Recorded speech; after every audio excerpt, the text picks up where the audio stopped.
저희가 고린도전서 14장을 세 번에 걸쳐서 요약을 하는데 보통 한 장씩 하는데 이 14장은 좀 나눠서 해야 되겠다는 생각을 했어요. 물론 한 절만 가지고도 우리의 시간으로 충분히 할 수 있고 또 요약을 뽑아서 요약된 내용을 가지고 하기도 하지만 지난 시간에 무엇이 더 유익하리요?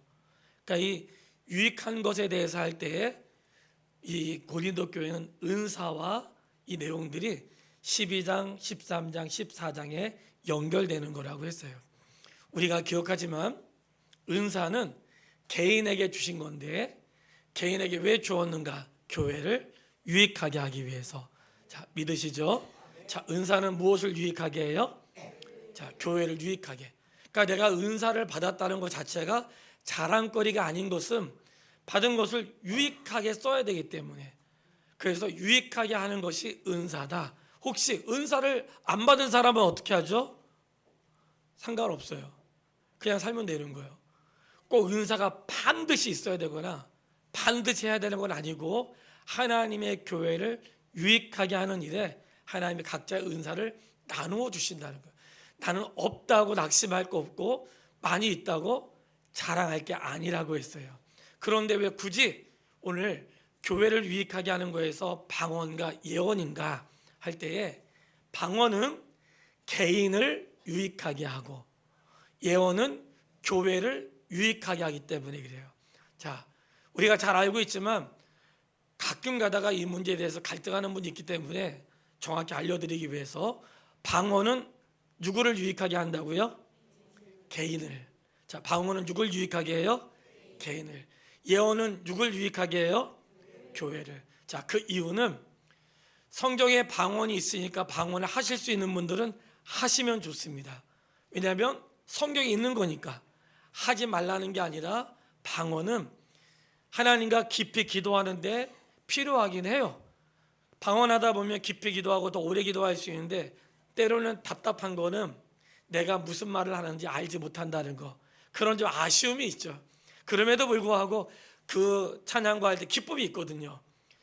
그 방언은 공적인 시간에 기도하라고 했어요? 개인적인 시간에 하라고 했어요? 개인적인 시간에. 자, 그런 의미가 있고 방언과 예언이라고 할 때 왜 여러 가지 은사 중에서 방언과 예언이 방언이 특별한가? 그래서가 아니라 개인을 유익하게 하는 거의 대표가 방언, 교회를 유익하게 하는 거의 대표가 예언이기 때문에 방언과 예언을 들어서 한 것이지 만약에 교회를 유익하게 하는 게 병고침이나 다른 신령한 은사라면 그걸 말씀하셨을 거예요. 개인의 유익은 방언인데 우리가 하시는 분들이나 또 들은 분들 아시겠지만 방언하면 내가 방언을 하네, 내 입으로 하는 게 아닌데 배워서 하는 게 아닌데 참 신기하다. 이 신기함을 경험하게 돼요. 내 입으로 하는 게 아니야. 그리고 방언으로 기도하면 오래 기도할 수 있어요. 근데 왜 공적인 자리에서 함께 할 때 그걸 하지 못하게 하는가? 무슨 말인지 못 알아듣기 때문에. 한 번 더 말씀드렸죠. 저희가 학생들과 수련을 가는데 그 집회가 깜짝 놀랐어요. 방언을 막 하는, 가르치는 막 이런 거였어요. 그래서 저도 깜짝 놀래가지고 제가 아는 분이라 그래서 우리 학생들이 다 나왔던 그런 시간들이 있었어요. 자, 근데 오늘 중요하게 생각하는 것은 교회의 덕을 세우는데 하나님의 교회를 이루어가시는 과정 속에서 연약한 사람들이 모여서 그분의 교회를 이루어가는데 교회의 머리는 누구시라고요? 예수님. 자, 항상 잊으면 안 돼요. 교회의 머리는 목사도 아니고 그리고 어떤 나이 많이 드신 분도 아니고 교회의 머리는 예수님이세요.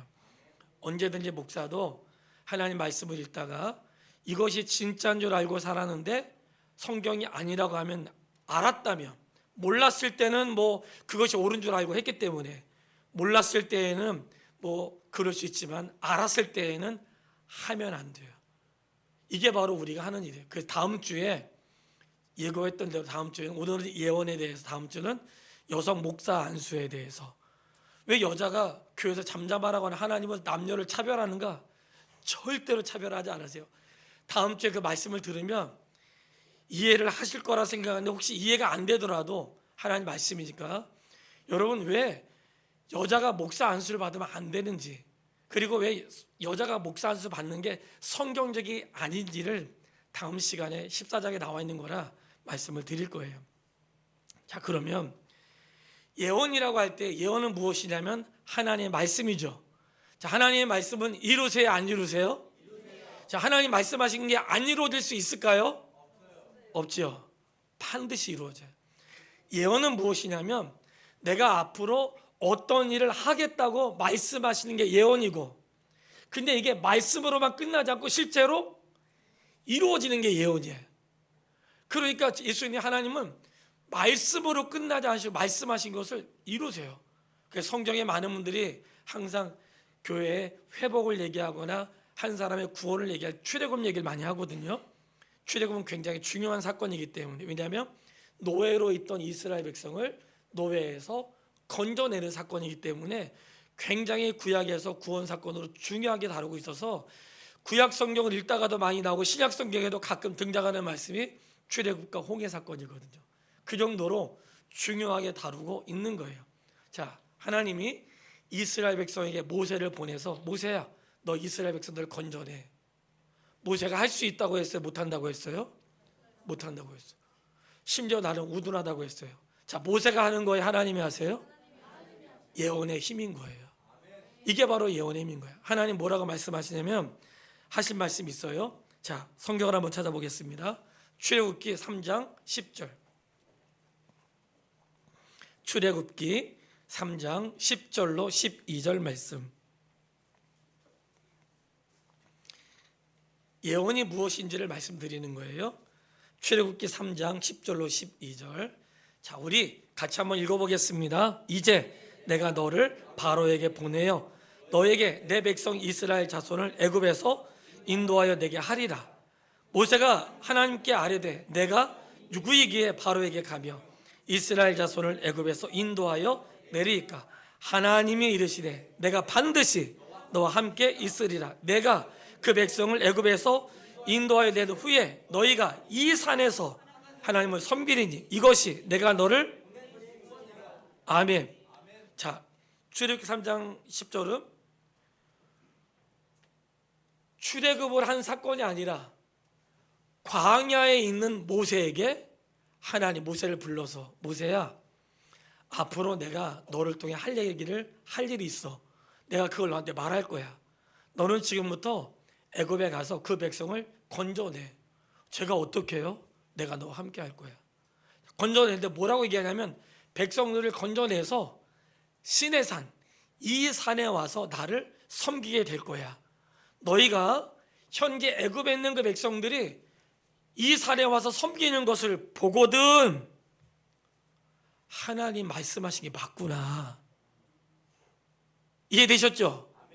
너희가 이 산에 와서 나를 섬기게 될 건데 너희가 진짜로 애굽에서 말도 안 되는 사건을 가지고 이 산에 와서 도착하게 되면 와, 하나님 말씀하신 대로 하셨네.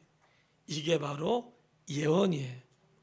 예언은 아직 일어나지 않은 일이지만 일어나지 않은 일을 하겠다고 말씀하신 분이 하나님이시고 말씀하신 것을 이루실 수 있는 능력이 있는 분이 하나님이시고 또 이루시는 분이 하나님이시고 이루신 사건을 통해서 와, 진짜네. 이것을 예언이라고 하는 거예요. 그러니까 예언은 빗나갈 수 있어요, 없어요? 빗나갈 수 없어요. 예언은 빗나갈 수 없는 거예요. 그래서 이 예언은 왜 교회에서 예언을 하라고 하는가? 그 이유는 예언은 빗나갈 수 없고 하나님이 그 일을 하시기 때문에 그런 거예요. 그러니까 하나님의 말씀 우리가 배울 때 이 배우는 말씀을 전부 다 때로는 다 기억하지 못하잖아요. 잊어버리기도 하고 또 잊었다가 또 생각도 나고 끊임없이 이 예언의 말씀을 할 때에 예언이라고 하는 것은 성도에게 개인적으로 너는 앞으로 어떻게 될 것이고 넌 미래가 어떻게 될 것이고 이것을 물론 하나님이 아시지만 그런 것을 예언의 범주에 두지 않는다는 거예요. 개인이 어떻게 될 것이고 너가 가서 뭐 대학을 가고 직장을 어떻게 가고 다음에 무슨 일을 만나고 이것은 주님의 예언의 범주에 들어가는 내용이 아니에요. 분명히 아세요? 예언은 무엇인가? 하나님이 나와 이 교회와 열방을 향해서 하나님이 계획하신 것, 그것을 이루어 가시고 이끌어 가신다는 거예요. 그것을 예언이라고 하는 거예요. 그 성도는 무엇인가? 성도는 들었던 말씀을 가지고 사는 거예요. 그러니까 오른쪽으로 가야 되나 왼쪽으로 가야 되나 어느 쪽으로 가도 돼요. 다만 결정할 때 우리가 기도하잖아요. 하나님, 내가 어디로 가야 될까요? 기도한단 말이죠. 내가 기도하며 결정했다면 혹시 잘못된 결과를 가졌더라도 기도하고 한 결정에 대해서 후회하지 않게 되길 바라고 하나님은 그것을 합력하여 선한 길로 인도하세요. 우리는 우주와 만물을 통치하는 분이 누구세요? 다시 한번 물을게요. 누구세요? 예, 트럼프 아닌 거 아시죠? 아니야. 푸틴 아니에요. 예, 아니야. 뭐 이란에서 미사일 쏴도 이란 아니에요. 이스라엘 아니에요. 이 말씀 뭐냐? 세상에서 별일이 일어나도 역사를 주관하시는 분은 하나님이시라는 거. 우리는 그 약속을 믿는 거예요. 그래서 예언이라고 하는 것은 성도에게 자꾸 우리가 궁금하지요. 내 미래도 궁금하고, 저도 우리 학생들이 장차 커서 어떻게 될지 되게 궁금해요. 저는 진짜로 제가 종종 우리 아이들한테 그런 얘기하면 나는 진짜 빨리 나이가 들고 싶다 그래요. 왜냐하면 난 너희들이 어떻게 컸는지 보고 싶어. 혹시 내가 그 전에 죽을까 봐. 예. 어쩔 수 없지만 보고 싶은 거예요. 나중에 우리 송 집사님 어떻게 돼 있는지, 예? 우리 종윤이가 어떻게 돼? 난 너무 궁금해. 한 20년 30년 후에. 예. 너무 궁금해. 그 미래를 결정하는 데 있어가지고 성도에게는 뭐냐면 자기의 의지. 하나님은요, 우리가 의지를 가지고 결정하는 것을 기뻐하세요. 찬양한다는 것은 의지를 갖고 하는 거거든요. 오후 예배 찬양 예배 드리는 건 시간이 있어서 하는 거 아니잖아요. 내가 의지를 가지고 드리는 거예요. 이게 나의 감정을 그분 앞에 드리는 거거든요. 하나님이 그걸 기뻐하시는 거예요. 어쩔 수 없이 하더라도 내 의지를 꺾어서 내 마음을 다해서 하는 거거든요. 오늘 고린도 교회를 나가여 바울이 했던 이야기는 뭐냐면, 교회가 질서가 없으면 안 되잖아요. 하나님의 교회가 왜 질서가 있어야 돼요? 창조주 하나님은 질서의 하나님이시거든요. 누가 그러더라고요. 하나님, 한번 질문할게, 한번 맞춰보세요. 이거는 뭐 공부하는 시간이니까요. 사람을 만물의 영장으로 만들었다면서요. 우리 그렇게 얘기하잖아요. 이 모든 피조물을 다스리도록. 그러면 첫 번째 만들어야지. 만물의 영장인데 왜 마지막 날 만들었냐 한 얘기 들어보셨어요? 아니면 그런 얘기 해보셨어요?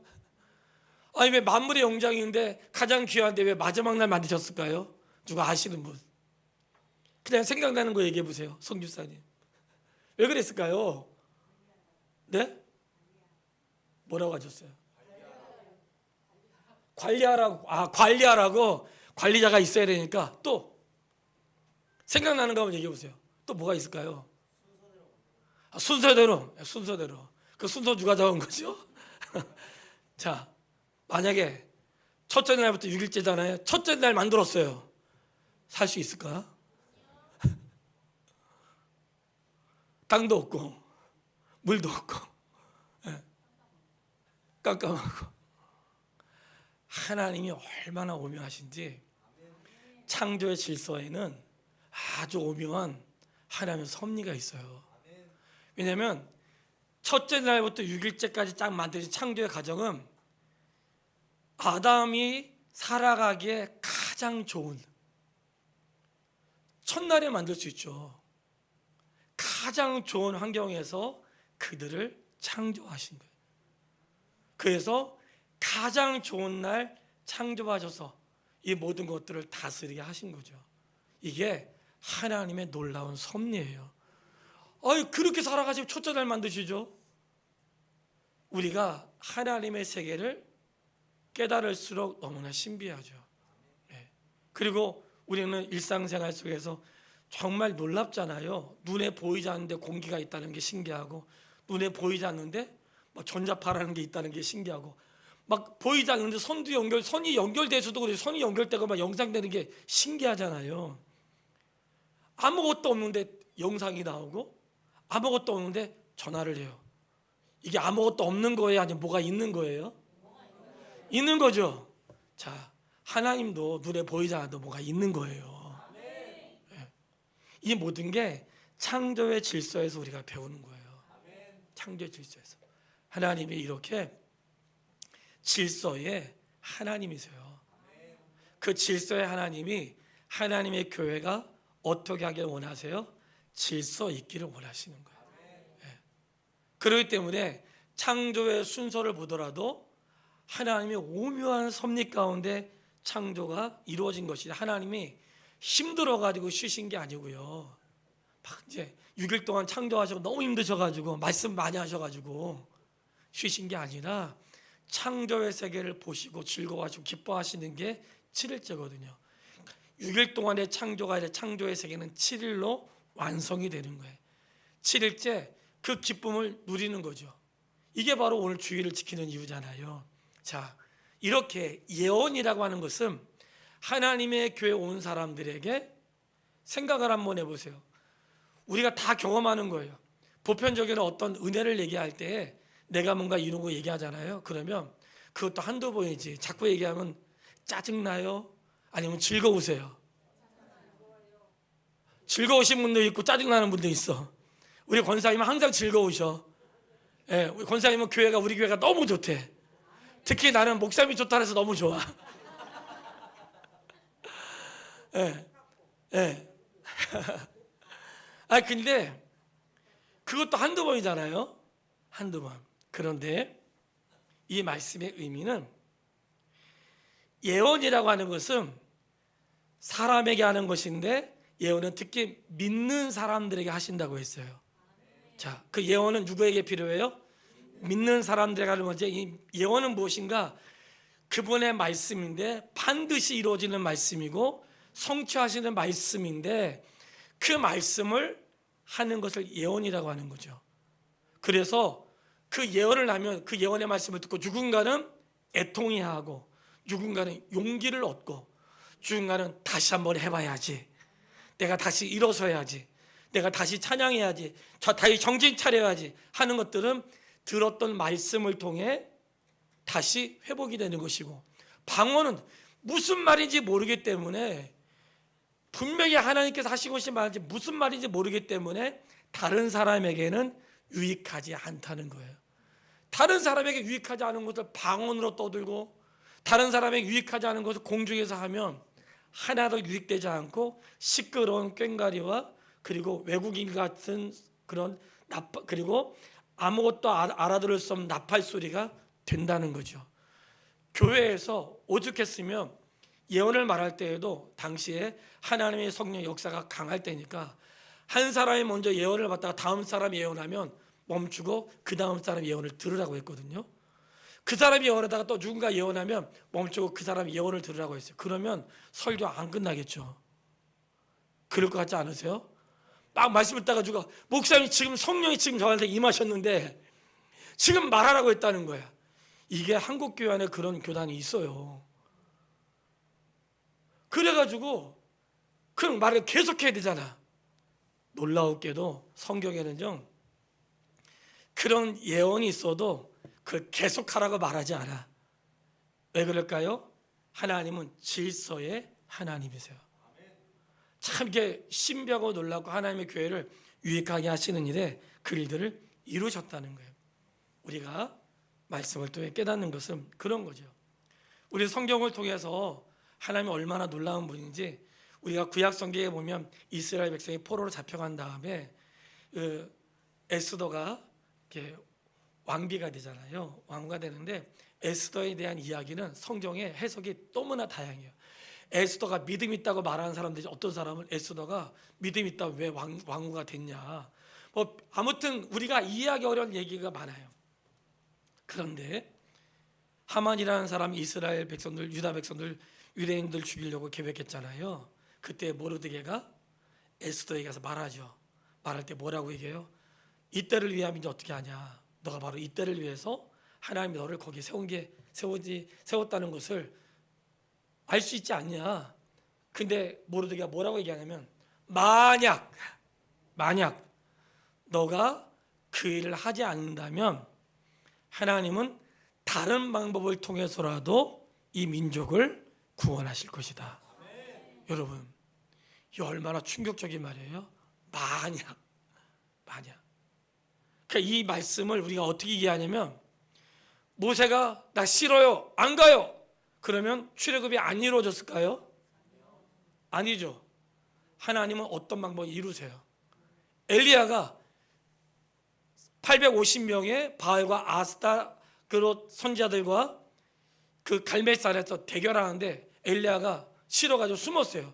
그러면 그 능력의 현장을 아무도 할 수 없었을까요? 천만의 말씀. 마찬가지로 에스더가 하지 않으면 그 일이 이루어지지 않는가? 그런 일은 없다는 거예요. 이것을 예언이라고 하는 거예요. 내가 없다고 해서 교회가 안 되거나 내가 없다고 해서 그 일이 이루어지지 않는다면 그 사람이 엄청 중요한 사람이죠. 주의 일은 그 사람이 없다고 해서 안 이루어지고 그 사람이 안 된다고 해서 무너지는 일이 아니에요. 예언은 사람이 하는 게 아니라 하나님이 이루시는 거예요. 그래서 무엇을 말하라는 거예요? 예언을 하라는 거예요. 왜 예언을 하는가? 하나님이 이루시는 말씀. 그렇기 때문에 교회는 예언을 하라고 말씀하는 거예요. 이 말씀은 우리 모두의 질서를 위해서 하시는 말씀이고요. 바로 그렇게 할 때에 은사는 봉사하는 직분이기 때문에 우월감을 가지면 된다, 안 된다? 안 되는 거예요. 우월감을 가지면 안 돼요. 참 고마운 거는 우리 방송이나 찬양이나 악기팀들 다 나름대로 수고를 또 많이 하잖아요. 식당 봉사, 야 어제도 늦게까지 와서 하시더라고요. 또 청소 너무 고맙습니다. 감사한 게 한두 번이 아니에요. 너무너무 감사해요. 하나님의 교회가 이루어갈 수 있도록 너무나 감사해요. 근데 이 모든 봉사는 우월감이 아니라는 거예요. 저도 그렇게 하려고 하는 사람 중에 한 사람인데 최근에 제가 방문했던 후배 목사님 교회에 그분은 개척한 지 이제 한 4년쯤 된 것 같아요. 상가교회에 사는데 굉장히 성실한 분이라는 것을 가서 목격했어요. 이분이 부교육자 생활을 어디서 했냐면 서울 강남의 신반포 중앙교회라고 거기에 이제 원로 목사님이 교단의 신학교 교수님으로 계셨거든요. 아무튼 그분이 은퇴하시고 후임자로 다른 분이 가셨는데 그분도 학교 교수를 하세요. 근데 그 교회에서 오랫동안 부교역자로 있던 분이세요. 그 목사님네는 그 개혁주의를 하는 장로교회인데 아무튼 뭐든지 이렇게 다 이렇게 가르치려고 노력을 하고 애써요. 근데 그 친구가 부교역자로 있으면서 모든 자료를 다 정리한 거예요. 저도 부목사로 있을 때 그랬거든요. 제가 부목사로 10년 있었잖아요. 10년 동안 교회 모든 자료를 제가 다 가지고 있어요. 새벽기도, 설교, 부흥회, 특별 집회 다 가지고 있어요. 제가 초창기에 잘 모를 때 그거 많이 썼어요. 그런데 이 친구도 다 만들었는데 자료로만 모아놓은 게 아니라 그거를 파일로 만들어 놓은 거예요. 그걸 알았어요. 파일로 만들었다는 걸 알고 제가 그 친구한테 전화했죠. 이번에 신학생이 오는데 신학생들 가운데 이 파일을 좀 주고 싶다. 그리고 우리 교회 왔다가 그 신학생들 다른 교회 간 사역자들 있잖아요. 내가 그 친구도 선물 주고 싶어가지고 제가 그걸 돈을 주고 샀어요. 이번에 주신 거 비용에서 일부를 그게 한 질이 10만 원이거든요. 그 책으로만 산 게 아니라 아예 그 파일까지 다 받아가지고 그들에게 다 주었어요. 그리고 앞으로 유익하게 사용할 수 있도록. 보통 책으로 하는데 파일이라고 하는 것은 모든 정보와 자료가 다 들어있기 때문에 쉽지 않거든요. 그런데 아낌없이 남김없이 주었어요. 바로 그런 게 복음의 능력이거든요. 여러분, 하나님의 교회를 이루어가는 데 있어가지고 하나님은 우리가 섬기거나 봉사를 할 때, 섬긴다고 할 때 잘 들으세요.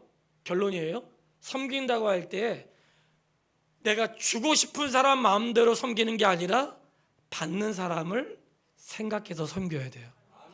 맞나요? 맞아요. 내가 주고 싶은 방법으로 주면 받는 사람이 받긴 받는데 뭔가 조금 기분이 언짢아.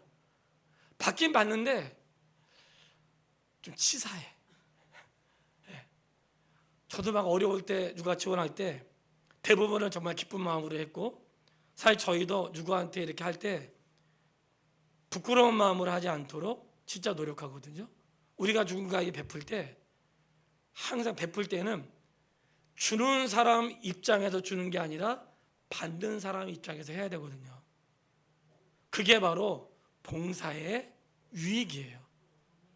그래서 성경에 나와 있는 은사들을 사용할 때 은사가 자기 자랑거리를 쏟아내는 식으로 하게 되면 잘못된 생각을 가지고 있는 거라는 거예요. 은사를 사용한다는 것은 그 사람을 향한 배려.